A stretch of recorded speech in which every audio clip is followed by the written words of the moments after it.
សួស្តីបងប្អូនទាំងអស់គ្នាស្វាគមន៍មកកាន់ channel ថ្មីរបស់ខ្ញុំហើយសម្រាប់នៅក្នុងវីដេអូនេះខ្ញុំមកបង្ហាញបងប្អូនទាំងអស់គ្នាពីទូរស័ព្ទទឹកស្តុកថ្មីរបស់យើងនេះគឺមកជាមួយនឹង Oppo S11 ប៉ុន្តែសម្រាប់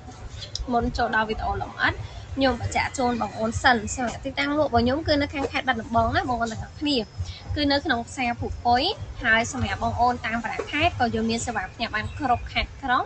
អីវ៉ាន់ដល់ដៃទូទាត់ជាមួយនឹងអ្នកដឹកជញ្ជូនក៏បានប៉ុន្តែតម្រូវឲ្យបងប្អូនធ្វើការវេលុយថ្លៃដឹកជញ្ជូន8000ទៅ10000តាមទីតាំងចិត្តឆ្ងាយឲ្យខ្ញុំសិនប៉ុន្តែបើសិនជាករណីដែលបងប្អូនទុកចិត្តហើយ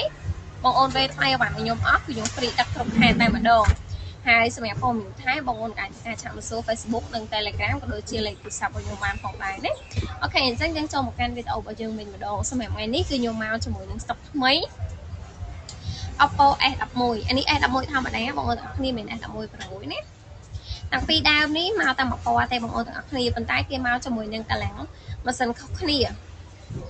សម្រាប់ពលឺអេក្រង់របស់គេអីចេះភ្លឺច្បាស់ល្អដូចគ្នានេះសម្រាប់ touch screen អីរស់រវើកតែម្ដងចាហើយចំពោះកាមេរ៉ារបស់គេក៏ច្បាស់ស្អាតដែរណាបងប្អូនទាំងអស់គ្នាអាចមើលបានចាសម្រាប់កាមេរ៉ាគេថតចេញមកច្បាស់ល្អមិនថាកាមេរ៉ាមុខកាមេរ៉ាក្រោយមិនថាជាថតរូបថតវីដេអូទេកាមេរ៉ាគេគឺចេញមកច្បាស់ល្អមែនតើច្បាស់ទេតែម្ដងណាបងប្អូនគ្នាចាអូខេហើយបន្ថែមពីនឹងទៀតសម្រាប់កាលាំងម៉ាស៊ីនរបស់គេគឺពីដើមនេះកាលាំងម៉ាស៊ីនខុសគ្នាណាអញ្ចឹងឲ្យខ្ញុំឲ្យបងប្អូនមើលមួយដំបូងគេនេះគឺមកជាមួយនឹងកាលាំងម៉ាស៊ីន RAM 6ក៏ដូចជា memory ទំហំ 128G នេះនេះ RAM 6និង memory 128G ហើយសម្រាប់មួយទៀតនេះគឺមកជាមួយនឹងចា RAM ទំហំ 8G ក៏ដូចជា memory ទំហំ 256G ផងដែរអញ្ចឹងកម្លាំងម៉ាស៊ីនទាំងពីរនេះគឺខុសគ្នាបន្តិចណាបងប្អូនទាំងអស់គ្នាតែសម្រាប់តម្លៃគឺដូចគ្នាអញ្ចឹងបងប្អូនមកមុនចង់បានកម្លាំងម៉ាស៊ីនធំក៏បានចង់បានអែលល្មមក៏បានដែរបច្ចេកណាស្តុកថ្មីនេះយើងមានតែពីរដើមនឹងទេបងប្អូនចង់បានឆែកមកវឺតព្រោះអីយ៉ាតម្លៃល្អមែនតើហើយសម្រាប់ការដាក់ SIM card អីសេវាគេពេញល្អណាស់បងប្អូនទាំងអស់គ្នាបើកអ៊ីនធឺណិត 4G Wi-Fi អីដំណើរការយ៉ាងរលូនទៅតែម្ដងហើយសម្រាប់ទាំង RAM 6និង RAM 8នេះការឆ្លាស់ចេញចូលកម្មវិធីអីគឺលឿនរលូនតែម្ដង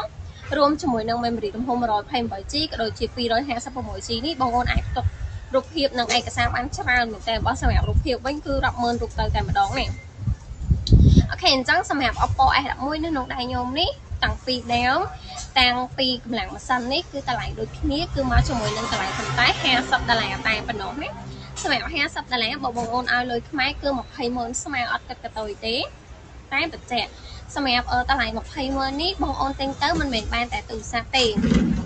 បងប្អូនបានតែជាឈុតមានសមទូរស័ព្ទមាន screen ក៏ដូចជាឆ្នាំងសាកទៅមួយឈុតផងដែរណាចាគឺខ្ញុំថែមឆ្នាំងសាកជូនបងប្អូនមួយឈុតទៅទៀតហើយសំខាន់គឺខ្ញុំបង្កើត Gmail អីតឡាងកម្មវិធីអីជូនបងប្អូនមកកាផ្លេទៅតែម្ដងឲ្យបងប្អូនបាក់ចិត្តបារម្ភខ្លាចយកទៅបង្កើត Gmail ប្រើអត់កើតអីណាអូខេអញ្ចឹងសម្រាប់បងប្អូនចង់បានអាចធ្វើការឆាតមកកាន់ Facebook Telegram ក៏ដូចជាលេខទូរស័ព្ទរបស់ខ្ញុំបានចាសម្រាប់ព័ត៌មានថែមឆាតសួរបានណាបញ្ជាក់មានតែពីរដើមនឹងទេរស់រាន់ឡើងណាបើសិនជាមកក្រោយគេអស់ស្តុកអីកុំខឹងអ្នកលក់អរគុណ